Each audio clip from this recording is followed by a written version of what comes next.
Hello everyone, welcome to the program. We're keeping tabs on the aftermath of the Adamawa governorship election and the role played by the suspended resident electoral commissioner, Mr. Hudu Hari, who INEC has said they've still not been able to cite him. INEC had since written to the police that the man should be investigated and prosecuted, but have declared his whereabouts unknown.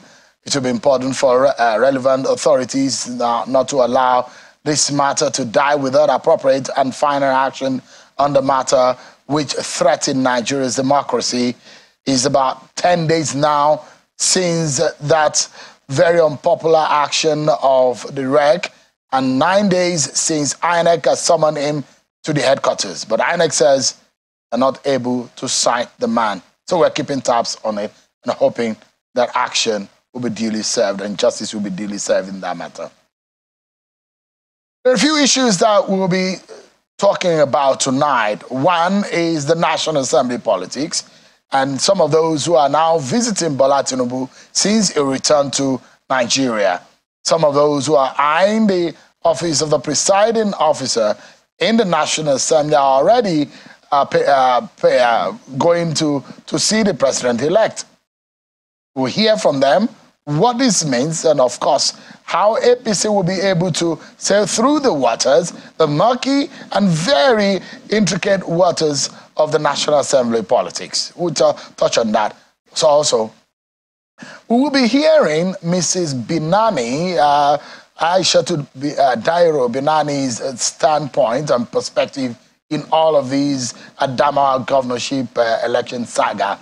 And of course, we will also be hearing from Labour Party. There are threats that there are those who are planning to withdraw the cases, including that of Peter Obi, from the Election Petition Tribunal. All of this we have for you tonight on the program, so stick around with me, everyone. But first, let's serve you with some of your political roundup stories.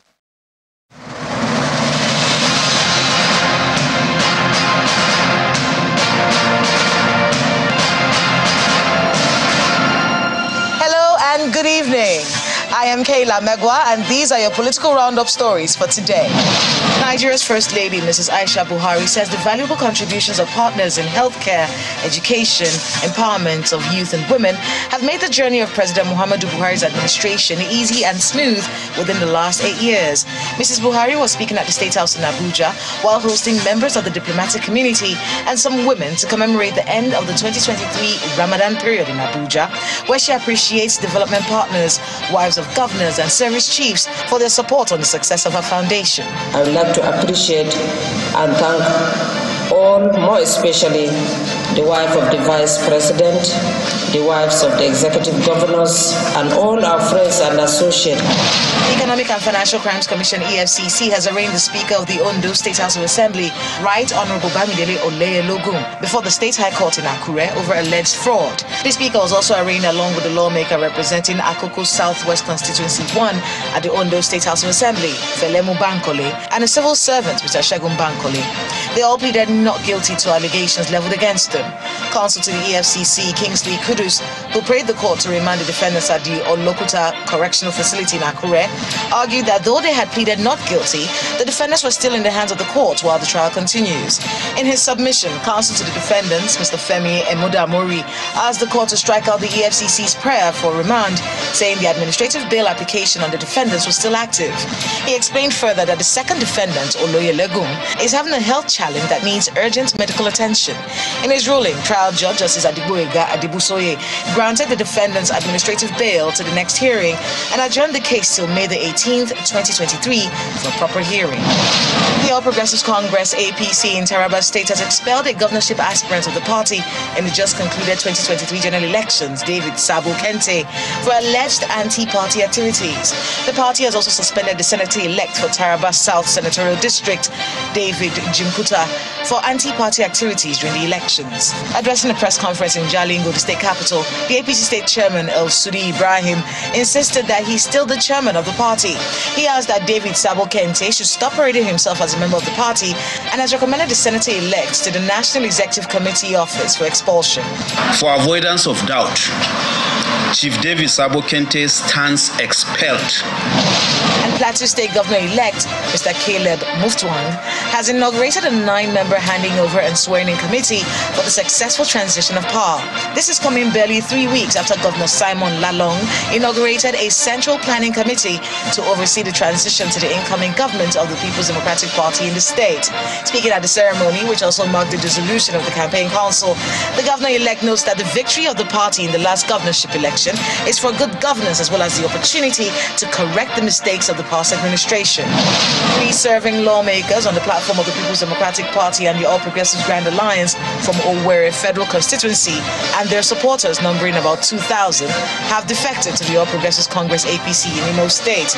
At the declaration event held at Indubisi Kano Square in Owerri, the Imo State capital, the lawmakers and their supporters said they made the decision to join the APC because of the leadership qualities and giant strides of the Hope Uzodinma administration in the last 3.5 years.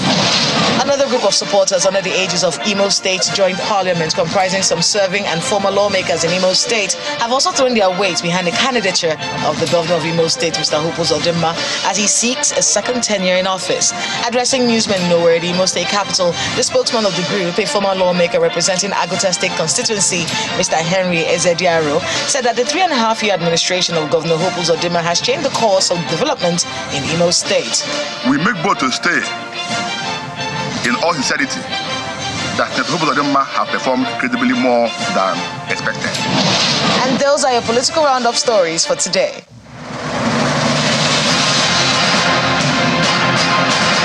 Thank you so much, everyone, for staying with us on the program. So let's begin with our very first conversation. And look, Bola Tinubu arrived the country yesterday, the president-elect, and a lot of visitation, which some of these close allies have said one of the reasons why he needed to leave the country to go and get some rest. Well, today we've been receiving leaders of the party, members of the National Assembly, and ahead of the inauguration of the new administration, some senior members of the APC are assuring Nigerians that the incoming administration will not fail to deliver on its manifesto of renewed hope. Senator Barnabas Gemade was one of those who spoke to Channels Television. And of course, those you can see on your screen, Senator Bamidele, the Speaker of the House of Representatives, Mbajabiamila, Senator Godswill Akpabio, one of those who are eyeing the presiding officer's position, and of course, Senator Barao Jibrin from Kano State. Let me allow you to listen to one of the leaders of the party, Barnabas Gemade, and what he feels about the issue of zoning in the APC, and of course, Senator Tanko Almakura, the former governor of Nasarawa State. Take a listen to both of them. This Fourth Republic has come with a new dimension, and everybody expects that there should be zoning whenever government is about to be formed. And I believe that both assemblymen and senators in this country know that there will be some form of zoning so that they can have a spread of all the principal positions in that sector of government. So I believe it's something that ought to be done, and it will be done. This is not a matter that is an open door kind of issue. You always have to put a lot of things into consideration. So it's not something you can just stand and say, this is the way it's going to be. I believe that when it finally comes out, it will be acceptable to Nigerians. That's the most important thing. Inclusiveness is all we are looking for. We have to comply by the spirit of the Constitution. A situation where everybody will have a sense of belonging and self-determination. It's very, very necessary that if we have to have a stable government, a very peaceful separation of powers, we also have to consider what the Constitution says about giving everybody a sense of belonging. Well, you heard Senator Tanko Almakura and Barnabas Gemade there talking about inclusiveness, how the Tinubu will have to meander some of the landmines that are always setting themselves ahead of the National Assembly inauguration and the politics of the National, especially that of the leadership of the National Assembly. One of those who are who is looking for the office of the Senate President, Goswill Akpabio, also spoke with China's television. Take a listen. The issue of Senate presidency is a function of the senators, and particularly all the senators-elect, including those who are returning, and they are all my colleagues. I've had the privilege of serving the Senate before as a minority leader, and so any senator should be ready, if his colleagues so wish, to avail himself to be used as a Senate president. So the chances for somebody like me will be very high because of the fact that my colleagues already know my track record. Yeah, Goswill Akpabio, senator-elect from Akwa Ibom State, member of the APC.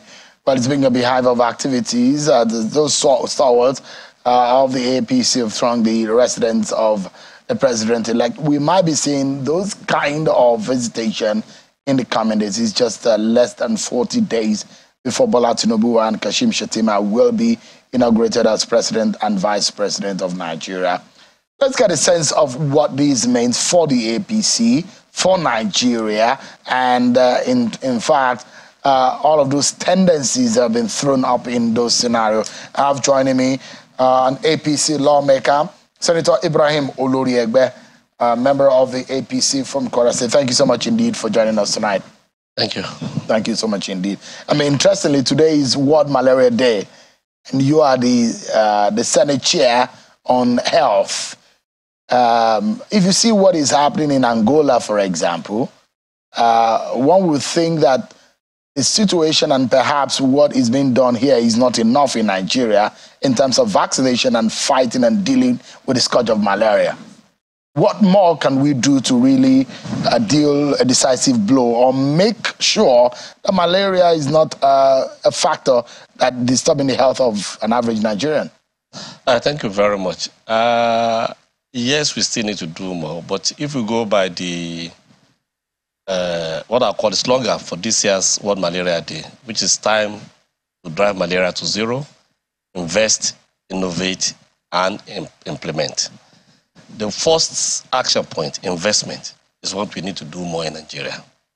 Currently, the resources that are allocated to malaria directly are mostly from either donor or what we get from loans, because majorly most of the strategies that have been implemented are being done through those investments. Of course, we have huge indirect investment that goes to address malaria. Because when you talk about malaria, is a major public health issue in Nigeria. 60% of outpatient attendance in Nigeria is because of malaria, both at the primary, even at our tertiary hospital. As such, the salaries that we pay to staff, the investments we put to put all this infrastructure together are geared towards malaria. So, but we are talking of direct investment. So one of the things that we need to do more is to improve and increase direct investment. Now, the innovation part of it, you mentioned the issue of vaccines. Nigeria is yet to start or commence administration of vaccines.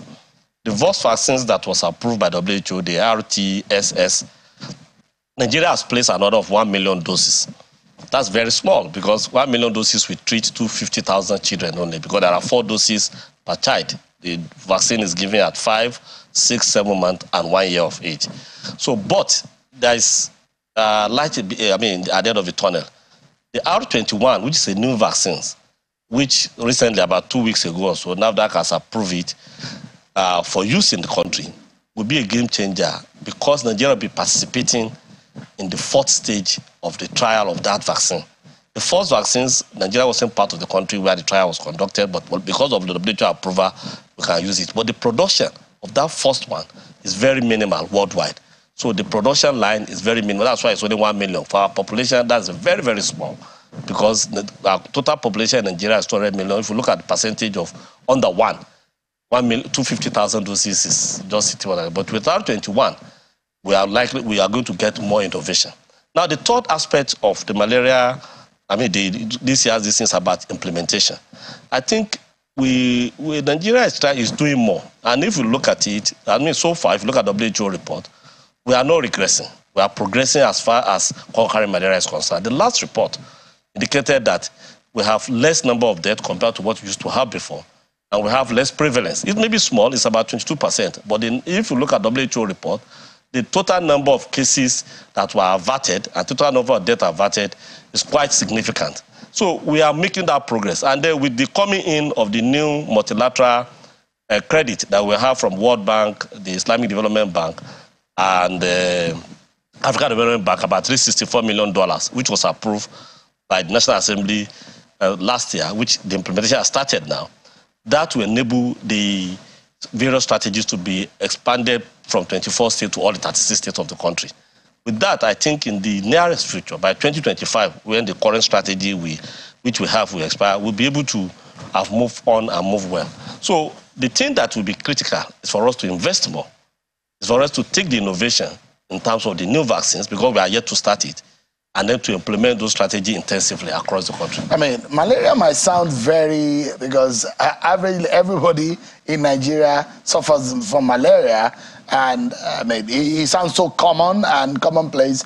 But if you look at the estimation, malaria is seen as the biggest killer in Nigeria, with about 10 million cases and an average of 200,000 deaths yearly. It's more than 10 million cases. It's about 51 million cases per annum. Per annum. But of course, about 173 million of the population are exposed to malaria. So which means it's almost, about 200 something million. So, and it says about 200,000 people are being killed. About 207,000, what was the estimated death in 2022. So it's a significant, it's a big problem. And most of those 207,000 over 200,000 people are yearly. Children and pregnant women. Under 5 children and pregnant women are mostly affected. So one will wonder, what kind of government will not wake up when that huge number of people are being killed by a disease that is commonplace?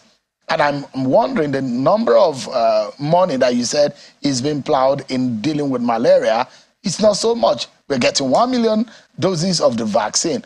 Isn't this the kind of situation that a government that is serious about fixing, or that cares about the health of its people, we should be getting 10 million doses, vaccine doses, even not for Nigeria? There are two issues. There is the issue of availability, the production. It's just like when the COVID-19 vaccine But do we started. even have we even subscribed to it? When we subscribe, we only allocated 1 million. That's why I said the R21 will be a game changer, because the country, the manufacturer of that R21 are trying to manufacture about 200 million globally. And of course... Is there a plan in the budget for it? No, not in the current 2023 budget. And that's why I said we need to invest more. There's no plan. In the current 2023 budget, we don't have budget allocation for malaria vaccines. If those vaccines work, how drastic do you think the deaths that malaria causes will be dropped? No, it will be very, very, very drastic. It will be very drastic. Because with that, it means there will be 100% prevention. But I must say something also. You see, when we talk about investment, even for the vaccine, it's not only to invest to buy the vaccines. There are other indirect investment that is required to deliver the vaccines, which will be total increased investment in health. Just like when I appeared in your last program when we were talking about the health worker issue and so on, I said we need to invest more in health. Our current budget allocation to health is less than 5%. And we are committed in 2001 in Abuja to 15%. And I said a new government coming in must at least start from 10% from 2024 budget. If you allocate such to health, it means we have more resources that will go to systems that will deliver, whether it's the vaccines, whether it's any other intervention. Right. I can agree with you that, you see, maybe because of the commonality of malaria, it makes people but the cost is very huge. You know, the cost of treatment, not only cost of death, even for those that survive. If you look at estimates, the total cost that malaria costs about 132 billion naira to treat malaria annually. But most of this comes out of the pocket. Over 2 trillion. About 2 trillion was estimated based on projection of if everybody have complicated malaria, which is estimated between 20 to 60,000, an average of about 30,000, and they multiply that by 51 million. I do know that, but I think Senator, the conservative ones that we need to invest more. Yeah, my point here is, Senator, if there is something that kills people more than any other thing in Nigeria, I think we should pay more attention. We are paying that. The government is is paying attention to various strategies, but I still need to do more. I do agree with you. All right. But not only federal government, I think it's government at all levels. Because to treat malaria is something that should be done at basic primary health care level. Local government level. That's what I said, basic primary health care, which is local government state responsibilities. But the treatment, you and I know what happens to local government funding. But that's where we have to. If those state governors and the governors are not allowing them to really utilize their funds, that's where we have to go. Let me take you to other area. Well, I mean, people should know malaria is the biggest killer in Nigeria, and attention must be paid to it. I agree with you. That needs to be emphasized, and so that everyone who is around and need to know in government that they need to pay more attention to that. Thank you so much, Senator. Let's go into the politics of the National Assembly. Do you see this being more dramatic than ever? Well, it looks like that, but I think the party which I belong to, APC, should be able to handle the situation. Everybody, just like many people that interviewed there, any elected senator can aspire to be a leader in the Senate because it's first among equal. Except for the new-timers.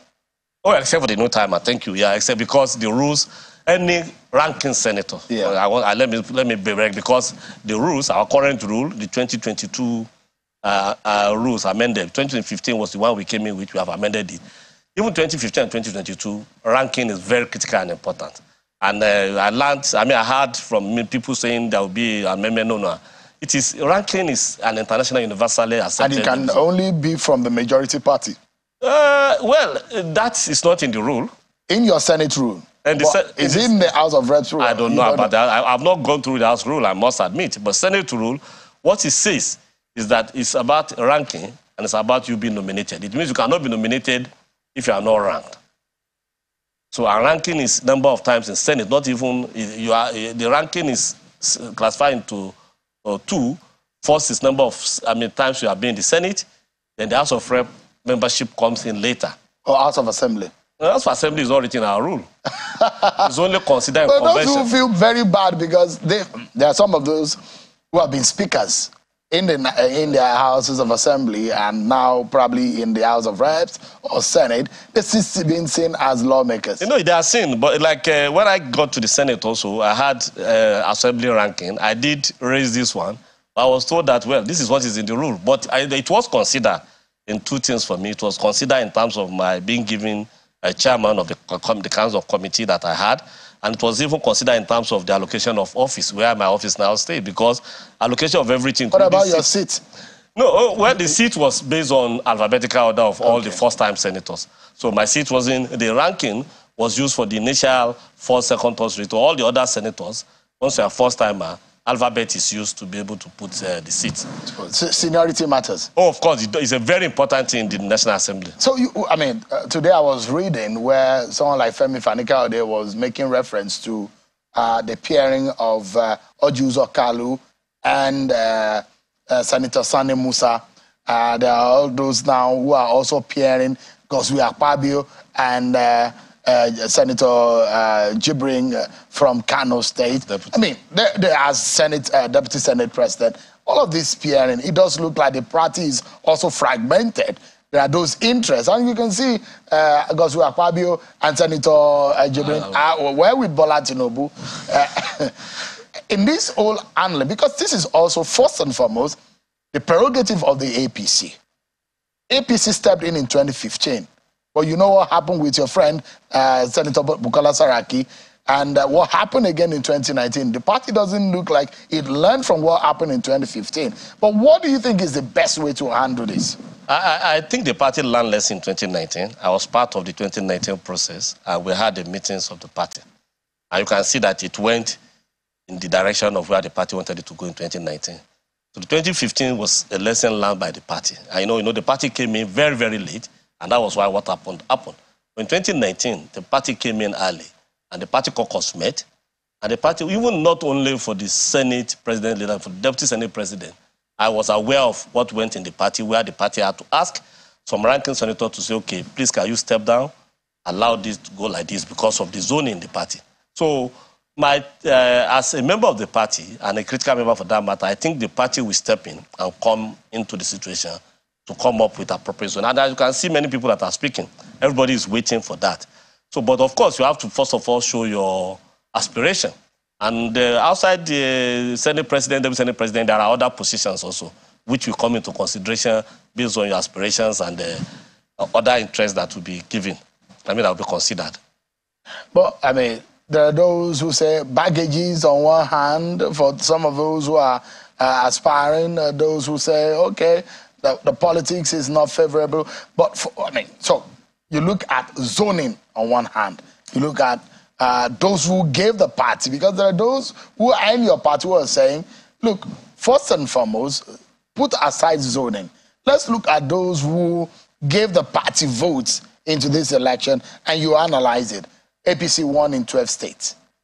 Out of those 12 states, you won only in one state of the Northeast, 2 in the North Central, 4 in the 2 in the Northwest, 4 in North Central, 4 in Southwest. This is how your party won in 2023 election. Would you say, consider first those who gave us votes other than zoning? Well, you heard what Senator Almakura said. I think the election, yes, is over. We need to consider that. But now we have a country to also consider. The leadership of the country, governance, there should be inclusiveness. I think the interview you showed earlier shows what Senator Almakura said. I think the party, we look at a party that wants to govern the country, Nigeria. And part of what the Constitution, under Section 14.4, tried to do is to be able to see that we stabilize this country called Nigeria through various means, including the fact that there must be federal character in everything that we do. So, and I think this will come into play in terms of the thinking of the party. So the essence of zoning is to be able to address that spirit of the Constitution in terms of inclusiveness, in terms of carrying everybody along. So all will come into consideration. 2, there are various ways through which the party will be able to, if I want to say, reward the various segments or sectors that have brought in votes, because without the vote, you can't be talking about all this we are talking about. So it's not only the National Assembly leadership. There are other ways through which that can be handled. So a lot of people think that there are a lot of experience in and around Bola Tinubu. There is a Femi Gbajabiamila. A lot of people think, well, that may be the chief of staff to the president. And he's a speaker. He's one of the most experienced lawmakers in Nigeria today. You look at, even Bola Tinubu himself was formerly a senator. His wife, Senator Oluremi Tinubu, is a sitting senator. So, and you have a lot of people who are very close to Bola. I mean, this is the time that a lot of people believe that the handling of the National Assembly politics should be better than ever before. Do you think so? Yeah, I think so. And I believe that is what will happen. Because the president himself is very experienced. He was a former legislator. He has been a governor in the state where he has handled, and in the state which is quite cosmopolitan and complex, and he has handled twice leadership issues at that level. Not only that, mentioning all those that you mentioned, and beyond that, other capacities available within the party will be able to come in. And as you mentioned, one of the things again is the lessons are always learned in life. 2015 was a lesson learned by the party, and I'm sure I would say by the country generally. That will also come in to make the party to come in a very good way, to see that there's peace, and that we have leadership that's accepted by all, and that we're able to get the National Assembly that will work together with the executive to deliver for Nigerians. Well, Nigerians are very, very now critical about the activities of government, especially National Assembly members, and Tinubu will have a lot of pressure on his shoulder because a lot of Nigerians will now look at him critically with fine lens on how he does things and how he goes about things. And I'm not sure there is so much of patience. And now your party will be under pressure, isn't it? And what kind of National Assembly do you think will satisfy the interests of Nigerians? I think it's a National Assembly that is,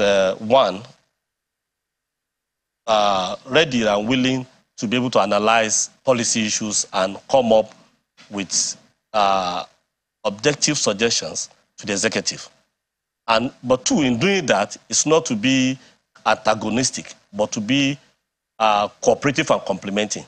Because that's what will happen now. If you look, let me say, even the current National Assembly, with all sense of responsibility, people look at it, there were key legislative proposals that passed through, which before Itato had not been able to go through. The Petroleum Industry Bill, which is now the Petroleum Industry Act, was for many governments that we've had before now. It didn't pass through. But it took this National Assembly to pass it. The Electoral Act that everybody's talking about, in the last 8 years, it didn't pass through. But you can see that we were able to do that. The offshore, onshore. So several of that, even from my committee, we have a game changer in the health sector, the National Health Insurance Authority Act, where we've made health insurance mandatory. That law started in 2007. I was in civil society team then, where we have been pushing for that, for the amendment to the 1999 National Health Insurance. But it's this National Assembly that was able to achieve that. So there were several things that we have done.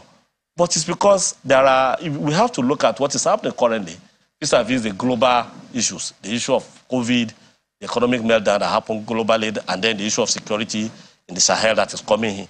So the government, yes, Nigerians are expecting, so I mean, things to have, everybody's aware, both the people that are elected into the executive position and people elected into the National Assembly. So it's a National Assembly that we become aware of the needs and expectations of Nigeria and working with the executive to be able to hit the ground running. And I can tell you from behind the scene that the elected leadership, president and vice president, are already working on that. They're already having policies, discussions, and policy... How volatile do you think things could be? 70% of the senators elect are new members. Same thing in the national... They are not 70% that are new. There are some who... 70% are not members of the current 9th Assembly. But that's what I'm saying. They are new members. Okay, but they are not necessarily new. For example, if you say Senator Akpabio, it's new to the 10th Assembly, but it's not new in the National Assembly. They're not returning. I see what you mean. You get my point. We have several. I mean, like the senator from Bauchi, Abdul Ningi, is returning from Bauchi. Yes. So we have several members of House of Reps who have now moved. But the case is different in the House of Reps. You have newbies. There are a lot of them. In the Senate, if you add those ones that are either members of House of Rep or those who are former members, it will reduce from... And you have more numbers of minority political parties. There are going to be 8 political parties making up the National Assembly. Do you see volatility? No, I don't see that. Politicking? I don't see that. And I'll tell you why. As a current member of the current National Assembly, you know, we started, it's about the same thing. APC had 60 when we started, and the minority had 49. But of course, it was only PDP and YPP that we had. But when you get to National Assembly, when you are in the chamber, there's no issue of party. It's all about the country. When you are a committee, it's not about, oh, I'm from this. We are not operating a parliamentary system of government, mind you. We are operating a presidential system. And in the parliamentary system where there's a key party, 12 party positions, in the presidential system, because the president is an executive listing, when the proposal comes, you look at it objectively. Either you are majority, you are minority, you make your opinion. And this is what happened. Sometimes it is the members of the ruling party that make critical points. Or what I mean by critical is that to be able to criticize policies. But at the end of the day, you agree. Whatever is agreed to is what is passed the executive. So I want to tell you that I'm not worried about the multiplicity of parties. And because the opinions will not, at the end of the day, the opinions will be opinions of representative of Nigerians for betterment of Nigerians. Senator Ibrahim Oluri-Egbe, Senator of the APC from Kwara State, thank you so much indeed for sharing your experience and your thoughts about some of these issues with us tonight. Thank you so much indeed. Thank you. It's my pleasure. I appreciate it. Welcome. And when we come back, the Labour Party matter gets our attention, and of course, we'll also touch base on what is happening in Adamawa State. We'll be hearing from Mrs. Binani, the perspective of Mrs. Binani tonight on the program. Yeah, Senator Aishatu Dairo Binani. Stay with us, everyone. We'll be right back. Thank you so much, everyone, for staying with us. The Labour Party has raised an alarm over an action taken by a factional chairman of the party, Mr. Lamidi Apapa, asking the Presidential Election Petition Tribunal to dismiss all cases by his party's presidential candidate, Peter Obi, against the victory of Bola Tinubu of the APC in the February 25th, 2023 election. Where we're getting back and forth on this matter. I have joining me Mr. Obiora Ifogu, is the acting National Publicity Secretary of the Labour Party. He joins us virtually from Jos. Thank you so much, Mr. Ifo, for joining us. I mean, is this a speculation about the allegation in the statement you released earlier today that Mr. Apapa has gone to court to asking for the withdrawal of the election petitions by your party in court? Mr. Shehu, thank you so much for having me. Thank you, Nigerians. It is not in any way speculation. It is what is happening right now. Yesterday, the former national youth leader of the Labour Party, Mr. Anselm Erawe, was on a live television where he boasted that the victory of His Excellency Peter Obi as the president of Nigeria is in his hands. And this morning, our legal teams informed us that these people have also gone around asking some tribunals to withdraw petitions by some of our candidates in so many states. They have done that in Edo State, in the case of Ative. They have done that in Obiapo, in Rivers State. They have done that in so many other places in Lagos. And before now, we have always heard and known that these people were most planted in the party. And they were actually going somewhere. And now, the chicken has come to roast. They are gradually getting close to their target. And that is why we are singing out and shout out loud to Nigerians to hear that these people have plans and they're already getting there. Why do you want if you say you love Labour Party so much, why is the legal advisor, Samuel Akimbade, going around to all the tribunal places where we have cases, withdrawing? Mr.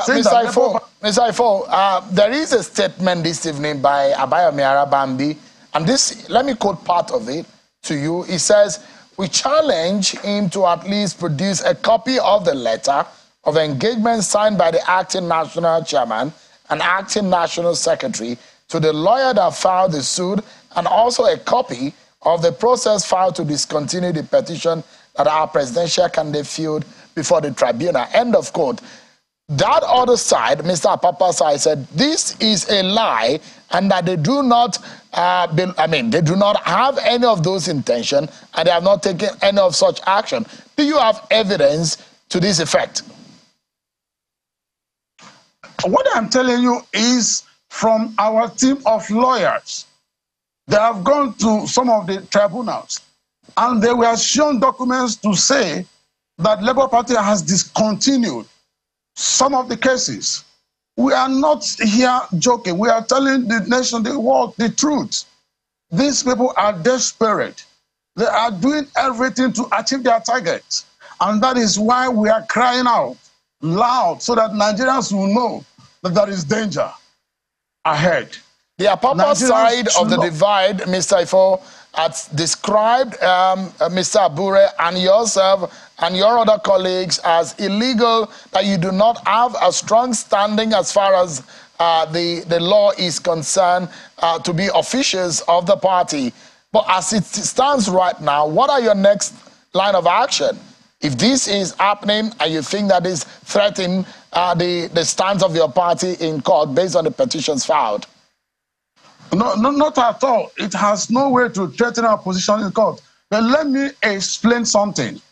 On the 5th of April, Edo State High Court gave a judgment, an order, asking that our national chairman, Abure, should not in any way be suspended or expelled. And based on that, there is no court up to this month that has vacated that. What about the FCT High Court? What about the FCT High Court order that says Mr. Abure and 5 others should not parade themselves? That is a court of concurrent jurisdiction. The FCT High Court, the order, the ex parte order, cannot in any way obviate what the Edo Court has said. until they show us So, evidence Mr. Ifo, that now, with what is happening on, I mean, you have this legal issue on one hand, you have a political side to it. What is your line of action? Yourself, Mr. Abure, and some of your colleagues, what are you doing? Because you have this fear that they're going to court to jettison or to truncate your chances based on the petitions you filed. What is your next line of action? What are you going to do?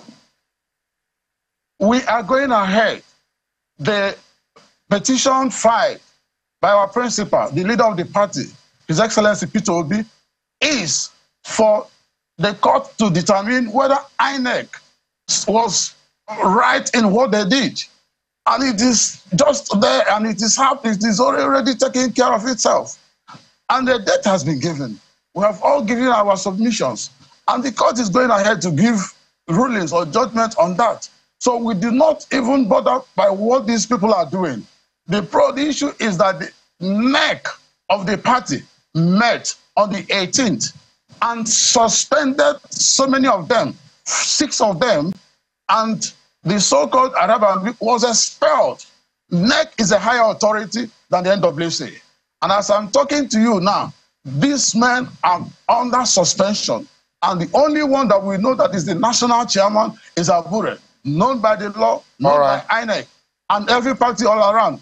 They know him as the national chairman, and he still oversees the affairs of the party. Obiora Ifo, Acting National Publicity Secretary of the Labour Party. Thank you so much for your time tonight. I appreciate it. Thank you so much. Let's take a look at what is the aftermath of the Adamawa governorship election and some of the issues that have been raised. Yesterday, I spoke with the deputy governor-elect in Adamawa State. But tonight, let's get to hear from the side of Mrs. Aishetu Dahiru Binani, the APC governorship candidate. Tonight, I have his campaign coordinator and member-elect in the House of Representatives from Adamawa State, Honorable Vrati Unzozo. Thank you so much indeed for your time tonight. Thank you for having me. I'm not member-elect. I contested for reps. Okay, but you didn't win. But you okay? But so I was the candidate of the APC. APC. But you lost in that election. All right. Good that you make that clarification. So, where does this leave your party? Your party is lost in this election based on the declaration of INEC, and there are a lot of allegations, accusing fingers about the alleged role of your candidate and your party in the whole saga, especially the activities of the REC. Did you guys sponsor that act? Well, you see, this issue is multifaceted. But let me just look at it from 2 angles. One is the high interest of the media, the INEC itself, and some coordinated persons trying to put the searchlight on the REC and the fact that he did announce our candidate, Aishetu Binani, as the winner. Now, there is so much issue around the responsibility of the REC, but there seemed to be no issue about other commissioners that went to Adamawa from Abuja here. They're talking about the national commissioners. You see, as far as we're concerned, the REC acted within his statutory responsibility. He is the REC. Which is what? He is the REC. Now, being the REC, he's in charge of activities of INEC in Adamawa State. But what we witnessed in Adamawa State during the election was a situation where some people came from Abuja as national commissioners and they went to Yola, as far as we're concerned, usurped the powers of the REC and tried to do the job of the REC, which I'm not a staff of INEC, but any right-thinking person knows that the responsibility to coordinate the activities of INEC in Adamawa lies with Hudu. Now, if Abuja have relieved Hudu of any responsibility that we didn't know, and I believe even the media is not aware of that. Just a moment, let's break things down. So there were 2 national commissioners that were sent from Abuja. Yes. Do you have an idea of how INEC operates? Of course I do. Between a national commissioner and a REC, who is more senior? The national commissioner. So when you have an activities that you have the REC and the national commissioner, who do you think decision take precedence? It depends. Now the issue is this. As I said, they did not communicate to us, whether as a party or to our candidate, that the national commissioners are taking over the responsibilities of the REC. They did not. And I believe even the channel television doesn't have any document from INEC that the REC in Adamawa have been relieved of his responsibility, and the responsibility now lies. So the question I'm asking, for example, let me use a Let me answer your question for just a minute. No. Just a moment. Yes. The commissioner of police and the assistant commissioner of police. Obviously, the commissioner of police is more senior to the assistant commissioner of police, isn't it? Obviously. When an assistant commissioner of police is seated and a commissioner of police is seated, who do you think's judgment takes precedence? No, you see. No, I'm asking in terms of seniority. No. Hierarchy. No. I disagree with you, Shehu. I'm asking you a question. You have to. Who do you? I'm asking you. There must be a reason on a position that you don't even know. I'm asking you a question. I will not tell you what I don't know. I'm telling you what I know. What I'm telling you is simple. If you calm down and the national commissioners will not go and don't get agitated, Mr. Rasta. Document just a moment. Between the national commissioner and a REC, who is more senior? I've already answered that question. Is the national commissioner. So when you have the two, a senior officer and a junior officer, whose responsibility is higher? They are there to supervise, not to do the primary responsibility of the REC. And what we know as a party is they went there on the day that the results would be collated. The REC, before the REC was there to collect the results, they've already started collecting results on behalf of the REC. And you see, that's not their responsibility. And as far as we're concerned, they have a script that they were playing. Where did you do that?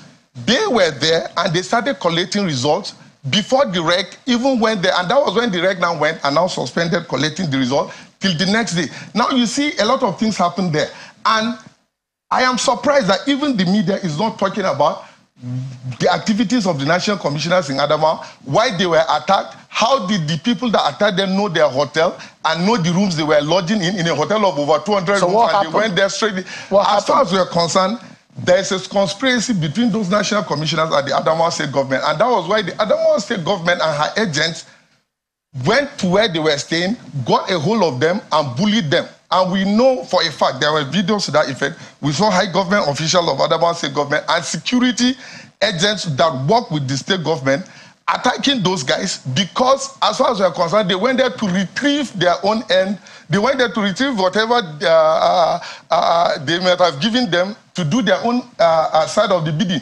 But nobody is talking about them and their responsibility. Let me ask you. People keep talking about hoodoo.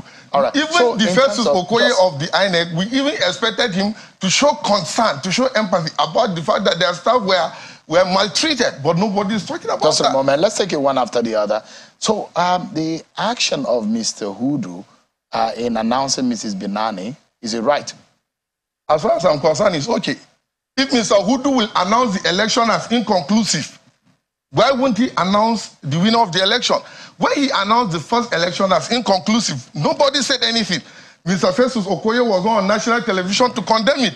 But when on the second turn, he announced distinguished Senator Aisha Binani as the winner of the election, all hell let loose. Why? Is there two laws for the two parties or whatever? So that's why we're telling you that as far as we are concerned, there seems to be a very, very, very biased position taken against our candidate. And it's unfortunate. As far as we're concerned, she's being witch-hunted and she is being drowned by using the media and other individuals that are just out there to victimize her, maybe because she's a woman or something. But then we are proud of her and her achievement. Just a moment. Do you know what the electoral law says about announcement of result and returning a winner in an election? Who do you think statutorily is given the right to announce the winner of the election? You see, I don't want to really talk about Section 147 of the Electoral Act and Section 149 because it's sort of a cliche. Now you see, talking about the announcement, whosoever will make that announcement. Just a moment, Mr. Vrati. We need to educate and tell our viewers what exactly the law says. The law is clear on who should return in a local government, in a ward, in a local government, and in a state. Specifically in a state, the electoral law talks about the chief returning officer. Was Mr. Hoodoo, the REC, the returning officer? Mr. Hudu has already made it clear, to the best of my knowledge, that considering the circumstances he found himself at that moment, he had to take the responsibility to act in accordance with his office. He is the chief returning officer as far as INEC is concerned. As far as Adama is concerned, that's wrong. He is in charge. That's now, wrong. If there's a returning officer, Mr. Brati, whoever is the returning officer, I will not allow you to say what is wrong. You might have a perspective, but what is said is my opinion. No. But I will not allow you to say what is wrong to my viewers on this platform. Let me explain myself. What the law says is very clear. No. I will not allow you to say what is wrong. Just calm down and let me ask you again. Okay. Shoot. The returning officer, which is a professor, the vice chancellor who came to be the returning officer, as announced by INEC, Mr. Hudu is the rec. And I'm asking you again, are you aware of the returning officer? And you say you're aware. Is Mr. Hudu the returning officer? He's not. So he's not the professor, obviously. Based on what the electoral law says, was what Mr. Hudu, what he did, was it right or wrong? It's not wrong. On what premise? On the premise that he doesn't want to allow a vacuum in his state. Results must be announced. And if the electoral officer, as far as the information we got at a certain point was, because of the way state government agents were hunting down electoral officers and people who were connected with the election, people were just scanning for safety. You know, so I'm not surprised that the returning officer disappeared. So what he disappeared? Really? Was he at the collation center? What time was the announcement was supposed to resume on Sunday? Are you aware? I think officially it should be any time between 10 and 11. It was actually announced to be 11. Do you know when Mr. Hudu went to the collation center? Are you aware? He went at past 9 o'clock. Do you know the reason? You see, the security situation in Adama at that point... You're going to something else. I've asked you something. The situation at that point, I'm not in a position to judge what time he is in his office or in the collation center. Or what. As far as I'm concerned, they've been there all along, maybe through the night and stuff like that. So at the point they decided to start collation or to announce the result, it's up to them. It's not for me to say. Let me ask you, where is Mr. Hudu? I don't know. I don't work with INEC and I'm not... Did you guys sponsor him to do that? Why should we? Our candidate never have any history of political fraud or violence or anything. Check her records. I mean, this is a woman with impeccable records as far as democracy and leadership is concerned. But it is a position of your side that what Mr. Hudu did was right. You see, the position of Mr. Hudu will be determined by the court. Some of these things is not for me to say because it may be sub judice. So as far as we are concerned, these are things that only time will tell, and the court is in the best position. So what is your clear all these things. Next line of action in the whole picture as the scenario played out? As I just said, matters are before the court of law, and we are going to pursue our mandate honestly and with all commitment to ensure that the trust the people of Adamawa gave the distinguished Senator Binani and they intend to see it through is not thrown to the dogs. So within the ambits of the law, we'll pursue our mandate and we'll also keep charging APC followers and followers of the senator to remain loyal to the party and Mr. Nzonzo, can you take 20 seconds to condemn what Mr. Hudu did? A lot of Nigerians have condemned and say it is illegal. INEC has disowned it. The presidency has suspended him. The police is on the lookout for him. Would you take a moment to condemn what he did as an anti-democratic activity? I'm not in a position to condemn what Mr. Hudu did. So you think he's right? If he's right, it's between him and his employers. If he's wrong, it's between him and his employer. As far as we are concerned, would you condemn it? Do you think it's anti-democracy or not? As far as I'm concerned, what has transpired is before the court of law, and we're looking forward to the court of law to ensure that justice is done to us, because a lot of things is happening in Adamawa State, a lot of things is happening to our candidate, and we are doing the best we can to ensure that we live up to the expectation of the people that voted for APC. You see, all right. You see, we're out of time, Mr. Nzonzo. That is what the law says right there on your screen, that the chief returning officer shall announce. The chief returning officer is not Mr. Hudu. Mr. Hudu's roles and responsibilities are clear, and it has been condemned widely by pro-democratic personalities in the country, including INEC. And I hope that you are going to condemn it too. Well, thank you so much indeed, Mr. Mr. There is a gang up against my candidate, and I am not going to be in any way in Thank you so much. We are totally out of time. My candidate. Thank you so much.